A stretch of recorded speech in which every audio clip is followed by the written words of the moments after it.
या ठिकाणी प्राइम कॉस्टची अमाऊंट आपल्याला मिळाल्याच्या नंतर आपल्याला फॅक्टरी एक्सपेन्सेस द्यावे लागतात. मग फॅक्टरी एक्सपेन्सेस आपण या ठिकाणी आता प्राइम कॉस्टच्या नंतर आपण फॅक्टरी एक्सपेन्सेस फॅक्टरी ओव्हरहेडच्या अंडरमध्ये आपण ते जे काही एक्सपेन्सेस आहेत ते आपण त्या ठिकाणी देऊयात. तर तेथे कोणते एक्सपेन्सेस येतात, तर त्या ठिकाणी इनडायरेक्ट एक्सपेन्सेस असतात. कारण डायरेक्ट एक्सपेन्सेस हे प्राइम कॉस्टमध्ये जो काही खर्च असतो तो येत असतो, परंतु फॅक्टरी कॉस्टमध्ये इनडायरेक्ट एक्सपेन्सेस त्या ठिकाणी येतात. मग प्रोडक्टिव्ह एक्सपेन्सेस हा डायरेक्ट एक्सपेन्सेस होता, आपण तो प्राइम कॉस्टमध्ये घेतलेला आहे. अनप्रोडक्टिव्ह वेजेस हा या ठिकाणी इनडायरेक्ट एक्सपेन्सेस आहे, म्हणून आपण तो या ठिकाणी प्राइम कॉस्टच्या नंतर फॅक्टरी कॉस्टच्या अंडर हेडमध्ये एकदम सुरुवातीला त्या ठिकाणी घेत आहात अनप्रोडक्टिव्ह वेजेस. प्राइम कॉस्ट नंतर आपण इनडायरेक्ट एक्सपेन्सेस घेतलेला आहे, त्यामध्ये अनप्रोडक्टिव्ह वेजेस आहे आणि त्याचबरोबर ड्रायव्हिंग फॅक्टरी मॅनेजर सॅलरीज या ठिकाणी घेतलेला आहे. त्याचबरोबर आता काही एक्सपेन्सेस यामध्ये आपण चेक करत आहे की फॅक्टरीमध्ये येणारे एक्सपेन्सेस बॅटरीच्या फॅक्टरीमध्ये त्या ठिकाणी येणारे एक्सपेन्सेस नाही आहे. मग त्यानंतर गॅस अँड पॉवर आहे. गॅस अँड पॉवर या ठिकाणी हा फॅक्टरीमध्ये येणारा एक्सपेन्सेस आहे, कारण फॅक्टरीमध्ये ज्या मशिनरी चालतात ते गॅस आणि त्या ठिकाणी पॉवरवरच मशिनरी चालणाऱ्या असतात. त्याचबरोबर यामध्ये आपण अजून एक्सपेन्सेस जर येणारे जर पाहिले तर यामध्ये लाइटिंग असतं, पण लाइटिंग हा खर्च या क्वेश्चनमध्ये फक्त ऑफिससाठी दिलेला आहे, म्हणून सर्वप्रथम तागून आपण या ठिकाणी अगोदर गॅस अँड पॉवर या ठिकाणी घेऊयात आणि त्याची अमाऊंट 1000 आहे. मग या ठिकाणी गॅस अँड पॉवर आणि त्याची अमाऊंट आपण या ठिकाणी घेतलेली 1000 रुपये. आता अजून कोणते एक्सपेन्सेस आहेत का यामध्ये, तर या ठिकाणी सुरुवातीला या ठिकाणी दिलेलं आहे आपल्याला रेंट अँड रेट्स या ठिकाणी फॅक्टरीचा दिलेला आहे 4200. मग आपल्याला या ठिकाणी रेंट फॅक्टरी असं त्या ठिकाणी टायटल घेऊन 4200 एक्सपेन्सेस आपल्याला या ठिकाणी गॅस अँड पॉवरच्या नंतर द्यायचं आहे. मग आपण ह्याला डायरेक्ट असं दिला तरी चालतं. त्यानंतर आपण दुसरे एक्सपेन्सेस या ठिकाणी चेक करूयात. डिप्रिशिएशन त्या ठिकाणी येणार आहे मशिनरीचं, आपण त्या ठिकाणी डिप्रिशिएशन ऑन मशिनरी घेऊयात. त्याची अमाऊंट आहे 3200. Depreciation on machinery 3200. नंतर आहे डिप्रिशिएशन झाल्याच्या नंतर मशिनरीचं डिलिव्हरी व्हॅन हे येत नाही, फर्निचर हे सुद्धा ऑफिसमध्ये यांचा एक्सपेन्सेस आहे. टेलिफोन चार्जेस या ठिकाणी फॅक्टरीसाठी दिलेला आहे. टेलिफोन चार्जेस फॅक्टरीसाठी 1/3 म्हणजे त्या अमाऊंटचं त्या ठिकाणी 1/3 अमाऊंट 2400 ते ऑफिसमध्ये आपल्याला फॅक्टरीसाठी आपल्याला घ्यायचे आहे. 1/3 त्या ठिकाणी अमाऊंट येईल त्याची त्या ठिकाणी 800 रुपये. आता या ठिकाणी टेलिफोन चार्जेस झाल्याच्या नंतर ऑटो सप्लाय येणार आहे आणि त्याचबरोबर एक हवलेज या ठिकाणी येणार आहे. आपण याला गुड्स ट्रान्सपोर्ट असं त्या ठिकाणी म्हणतो. हे 2 एक्सपेन्सेस आता आपण फॅक्टरी एक्सपेन्सेसमध्ये घेऊया. या ठिकाणी मी 2 एक्सपेन्सेस घेतलेले आहेत. या ठिकाणी पाहू शकता आपण टेलिफोन चार्जेस एक्सपेन्सेस झाल्याच्या नंतर ऑटो सप्लाय 1300 रुपये आणि त्याचबरोबर अवलेज जो आहे या ठिकाणी आपण ह्याला गुड्स ट्रान्सपोर्ट असं त्या ठिकाणी म्हणतो ते 1300 रुपये. हे 2 एक्सपेन्सेस फॅक्टरी ओव्हरहेडच्या अंडरमध्ये येतात, म्हणून आपण त्याला या ठिकाणी फॅक्टरी ओव्हरहेडच्या अंडरमध्ये म्हणजे प्राइम कॉस्टच्या नंतर हे जे एक्सपेन्सेस आहे फॅक्टरी ओव्हरहेड जे टायटल हेड आहे त्या हेडच्या अंडरमध्ये या ठिकाणी एक्सपेन्सेस येतात, म्हणून आपण एक्सपेन्सेस या ठिकाणी ऑटो सप्लाय ॲव्हरेज या ठिकाणी 1300 रुपये घेतलेले आहे. आता फॅक्टरी कॉस्टचे आपल्याला आता आपण असं लक्षात आलेलं आहे की फॅक्टरी एक्सपेन्सेसचे जे एक्सपेन्सेस यापैकी आहेत ते आपण सर्व घेतलेले आहे, त्याची नोंद फॅक्टरी ओव्हरहेडमध्ये केलेली आहे. आता त्याचे टोटल आपल्याला या ठिकाणी करायचे आहे. म्हणजेच या ठिकाणी फॅक्टरी कॉस्ट म्हणजेच काय की prime cost plus factory overhead is equal to factory cost. म्हणजेच प्राइम कॉस्ट जे खर्च प्राइम कॉस्टसाठी जो खर्च झालेला आहे आणि त्याचबरोबर फॅक्टरी ओव्हरहेडमध्ये जो काही खर्च येणार आहे त्या दोन्हीचे टोटल म्हणून आपल्याला फॅक्टरी कॉस्ट घ्यावी लागते. आता या ठिकाणी फॅक्टरी ओव्हरहेड म्हणजे प्राईम कॉस्ट 1,63,000, त्याचबरोबर फॅक्टरी ओव्हरहेडची अमाऊंट या ठिकाणी आपण जर दोन्हीची टोटल केली तर या ठिकाणी 1,81,800 अशी अमाऊंट आहे. 1,81,800. मग ही आहे आपली या ठिकाणची फॅक्टरी कॉस्ट. आता त्यानंतर आपण फॅक्टरी कॉस्टच्या नंतर ऑफिस ओव्हरहेड या ठिकाणी आपलं टायटल आहे. ह्या टायटलच्या अंडरमध्ये आपण ऑफिसमध्ये जे काही एक्सपेन्सेस होणारे आहेत ते एक्सपेन्सेस आपण या ठिकाणी घेत आहात. मग ऑफिसमध्ये कोणकोणते एक्सपेन्सेस आहेत तर आपण या ठिकाणी चेक करूयात. जे एक्सपेन्सेस आपण लिहून घेतलेले आहेत ते एक्सपेन्सेस पुन्हा त्या ठिकाणी रिपीट करायचे नाहीत, कारण सर्वप्रथम तर आपण डायरेक्ट एक्सपेन्सेस घेतलेले होते. त्यानंतर आपण इनडायरेक्ट एक्सपेन्सेस त्या ठिकाणी फॅक्टरी कॉस्टमध्ये दिलेले आहेत. आणि त्यानंतर आपण एक ऑफिसशी रिलेटेड एक्सपेन्सेस आहे की जेणेकरून ते ऑफिसशी संबंधित जो खर्च आहे तो आपल्याला ऑफिस ओव्हरहेडच्या अंडरमध्ये द्यायचा आहे. मग या ठिकाणी आपण रेंट अँड रेट्स या ठिकाणी ऑफिस एक्सपेन्सेस आहे, तो एक्सपेन्सेस आपण ऑफिसमध्ये घेणार आहात. त्याचबरोबर काउंटिंग हाऊस सॅलरी ऑफिसमध्ये खर्च आहे. गॅस अँड पॉवर आपण या ठिकाणी घेतलेला आहे. या ठिकाणी ऑफिस आहे, या ठिकाणी लाइटिंग आहे, पण हा या ठिकाणी ऑफिस रिलेटेड एक्सपेन्सेस आहे, म्हणजे लाइटिंग ऑफिससाठीचा या ठिकाणी लाइटिंग आहे ते आपण ऑफिसमध्ये घेणार आहात ते. त्यानंतर एक कमिशन अँड डिस्काउंट हे ऑफिसमध्ये येणारे नाही, हे टोटल कॉस्टमध्ये त्या ठिकाणी येईल.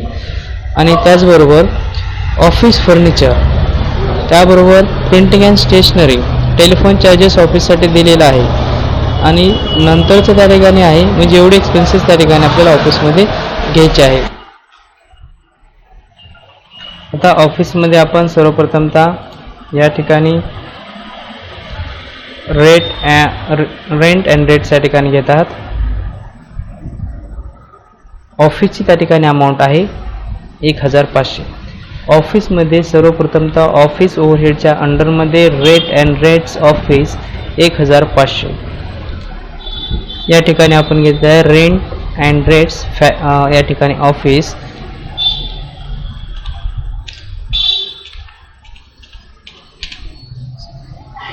Rent and rates office 1,500 factory कॉस्टच्या नंतर आपण या ठिकाणी घेत आहात काउंटिंग हाऊस सॅलरी 5,400.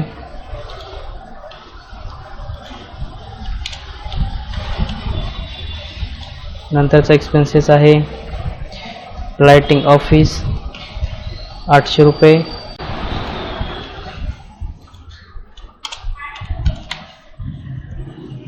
नंतरचा एक्सपेन्सेस आहे डिप्रिशिएशन ऑन फर्निचर, आपण या ठिकाणी दिलेला आहे. डिप्रिशिएशन ऑन फर्निचर आहे 1200.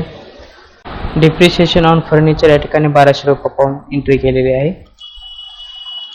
नंतर या ठिकाणी आपण चेक करूया तर printing depreciation on furniture office furniture झाल्याच्या नंतर printing and stationery and telephone charges office हे दोन एक्सपेन्सेस आपल्याला त्या ठिकाणी घ्यायचे आहे. Amount 400 and 1,600. तर या ठिकाणी ऑफिसचे सर्व एक्सपेन्सेस झाल्याच्या नंतर आपल्याला या ठिकाणी डी नाव द्यायचं आहे, त्याला नाव द्यायचं आहे कॉस्ट ऑफ प्रोडक्शन. म्हणजे इथपर्यंत आपल्या कंपनीचं प्रोडक्शन तयार झालेलं आहे, म्हणजे किती खर्च या ठिकाणी तयार होण्यासाठी एकंदरीत खर्च किती येणार आहे. तर या ठिकाणी फॅक्टरीपर्यंत खर्च आलेला होता 1,81,800 प्लस फॅक्टरी या ठिकाणी ऑफिस ओव्हरहेड आपण या ठिकाणी प्लस करणार आहात आणि त्याची जी टोटल आहे ती कॉस्ट ऑफ प्रोडक्शन म्हणून आपल्याला द्यायची आहे. तर टोटल आहे 1,92,700. कॉस्ट ऑफ प्रोडक्शनच्या नंतर आपल्याला जे काही एक्सपेन्सेस म्हणजेच कॉस्ट ऑफ प्रोडक्शनपर्यंत कंपनीची एकंदरीत वस्तू त्या ठिकाणी तयार झालेली असते. तयार झालेली वस्तूवर त्या ठिकाणी सेलिंग करण्यासाठी कंपनी त्यावर खर्च करण्याचं त्या ठिकाणी ठरवतात. म्हणून खर्च त्या ठिकाणी याला आपण या ठिकाणी जे टायटल आहे या टायटलचं जे हेड राहणार आहे या हेडचं नाव आहे सेलिंग अँड डिस्ट्रीब्युशन ओव्हरहेडच्या अंडरमध्ये कोणकोणती कंपनी प्रोडक्शन तयार झाल्याच्या नंतर सेलिंगसाठी त्या ठिकाणी खर्च करत असतात.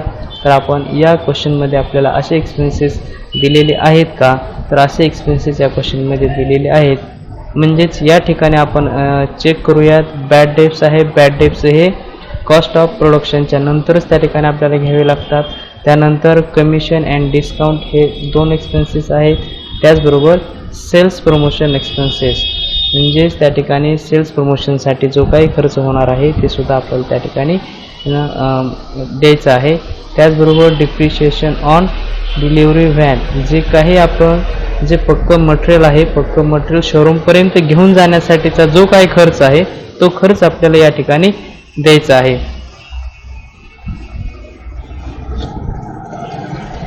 आपण या यामध्ये कॉस्ट ऑफ प्रोडक्शनच्या नंतर कॅरेज आउटवर म्हणजेच या ठिकाणी जे पक्क मटेरियल कंपनीपासून शोरूमपर्यंत जाण्यासाठीचा खर्च आहे या ठिकाणी हा मार्केटिंगच्या उद्देशाने हे जे काही खर्च बरेचसे खर्च त्या ठिकाणी आपल्याला करावे लागतात. म्हणजे कंपनीमध्ये जर एखादं प्रोडक्शन तयार झालं तर ते प्रोडक्शन कंपनीमध्येच त्या ठिकाणी ठेवत नाही. ते सेलिंगसाठी ज्या काही कंपनीला ॲक्टिव्हिटीज कराव्या लागतात त्या ॲक्टिव्हिटीजसाठी जे काही एक्सपेन्सेस देत असतो तो एक्सपेन्सेस या पद्धतीने आपल्याला त्या ठिकाणी द्यावे लागतात. म्हणजेच कॅरेज आउटवर्ड आहे जे पक्क मटेरियल कंपनीमध्ये तयार झालेलं आहे ते शोरूमपर्यंत घेऊन जाण्यासाठीचा जो खर्च आहे तो कंपनीला सर्वप्रथम तर यामध्येच ॲड करावा लागतो. बॅड डेब्ट्स आहे ते जे काही बुडीत खर्च आहे ते सुद्धा आपल्याला कॉस्ट ऑफ प्रोडक्शनच्या नंतरच त्या ठिकाणी आपली त्याची एंट्री करावी लागते. डिप्रिशिएशन ऑन डिलिव्हरी व्हॅन जे काही व्हॅन आहे ते माल पक्क मटेरियल घेऊन जाण्यासाठी त्याच्यावर जे काही घसर आहे ते सुद्धा आपल्याला कॉस्ट ऑफ प्रोडक्शनच्या नंतरच त्या ठिकाणी आपल्याला देता येईल. त्यानंतर कमिशन अँड डिस्काउंट दिलेला आहे. कमिशन अँड डिस्काउंट जेव्हा आपण प्रोडक्शन मार्केटिंगसाठी देतो तेव्हाची त्या ठिकाणी गोष्ट असते.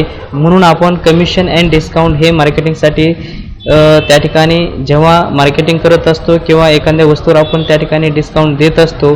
डिस्काउंट दिला म्हणजे त्या ठिकाणी एक प्रकारे कंपनीचं त्या ठिकाणी तो जो डिस्काउंटचा जो खर्चाचा बोजा आहे तो कंपनीच्याच त्या ठिकाणी कंपनीकडूनच त्या ठिकाणी देता येत असतो किंवा कंपनीच त्या ठिकाणी देत असते. म्हणजे एक प्रकारे तोही कंपनीचाच तो एक प्रकारचा लॉस आहे, खर्च आहे. म्हणून आपल्याला कमिशन अँड डिस्काउंट जे काय आहे ते आपण कॉस्ट ऑफ प्रोडक्शनच्या नंतरच त्याची एंट्री आपल्याला त्या ठिकाणी करावी लागते जर असे जर एक्सपेन्सेस असतील तर. आणि सेल्स प्रमोशनसाठी जे काही कंपनीला खर्च येत आहे ते सुद्धा खर्च आपल्याला कॉस्ट ऑफ प्रोडक्शनच्या नंतरच त्या ठिकाणी करावा लागतो. एकंदरीत हे सर्व खर्च आपण त्या ठिकाणी कॉस्ट ऑफ प्रोडक्शनच्या नंतर घेतलेले आहेत. म्हणजेच आता एकूण खर्च त्या ठिकाणी कंपनीला किती राहणार आहे. मग आतापर्यंतचा खर्च किती होता 1,92,700 प्लस या ठिकाणी डिस्ट्रीब्युशन अँड सेलिंग एक्सपेन्सेस जे आहेत सेलिंग अँड डिस्ट्रीब्युशन एक्सपेन्सेस जे आहेत त्याचा खर्च या ठिकाणी आपण जर टोटल केली कॉस्ट ऑफ प्रोडक्शन 1,92,700 प्लस या एक्सपेन्सेसची टोटल आपण जर या ठिकाणी दिली तर एकंदरीत या ठिकाणी आपण त्याला नाव देत असतो टोटल कॉस्ट. म्हणजे आतापर्यंत वस्तू तयार करण्यासाठी सेल होईपर्यंत किती खर्च येतो तर त्या खर्चाची टोटल म्हणजेच या ठिकाणी आपण टोटल कॉस्ट म्हणून त्या ठिकाणी देऊयात. तर या ठिकाणी cost of production plus selling and distribution ओव्हरहेडची total करून या ठिकाणी आपण टोटल कॉस्टची अमाऊंट या ठिकाणी घेत आहात. टोटल कॉस्ट या ठिकाणी एकूण 1,92,700 प्लस इत्यादी एक्सपेन्सेस जर त्यामध्ये ॲड केले तर टोटल होत आहे 2,04,400. तर आपण या टोटलला नाव देत आहात टोटल कॉस्ट.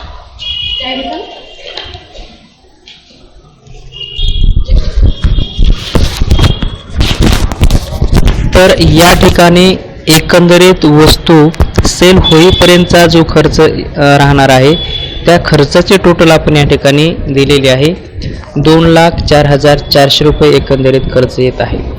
तर या क्वेश्चनमध्ये आपल्याला सेलचे अमाऊंट सुद्धा दिलेले आहे की म्हणजेच या ठिकाणी सेलची अमाऊंट पण या ठिकाणी दिलेली आहे. सेलची अमाऊंट जर आपण या ठिकाणी पाहिली तर त्या ठिकाणी 2,50,000 आहे. तर क्वेश्चनमध्ये आपल्याला कॅल्क्युलेट टोटल कॉस्टच्या नंतर प्रॉफिट ऑर लॉस आहे, म्हणजे या प्रॉब्लेममध्ये आपल्याला त्या ठिकाणी प्रॉफिट किंवा लॉस राहणार आहे हे आपल्याला या ठिकाणी कॅल्क्युलेट करायचं आहे.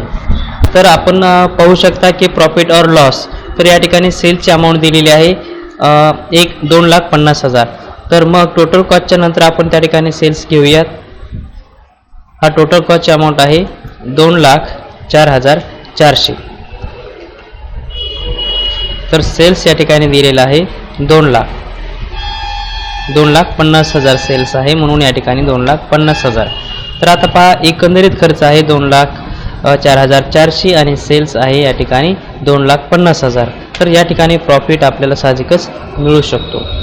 म्हणजेच काय करावं लागेल आपल्याला, sales minus total cost is equal to profit. म्हणून या ठिकाणी आपण प्रॉफिट किती राहू शकतं आपल्याला, तर 2,50,000 मायनस 2,04,400 जर या ठिकाणी जर मायनस केलं तर येणारी जे बॅलन्स या ठिकाणी बॅलन्सिंग फिगर राहणार आहे तो आपल्या या ठिकाणी प्रॉफिट राहणार आहे.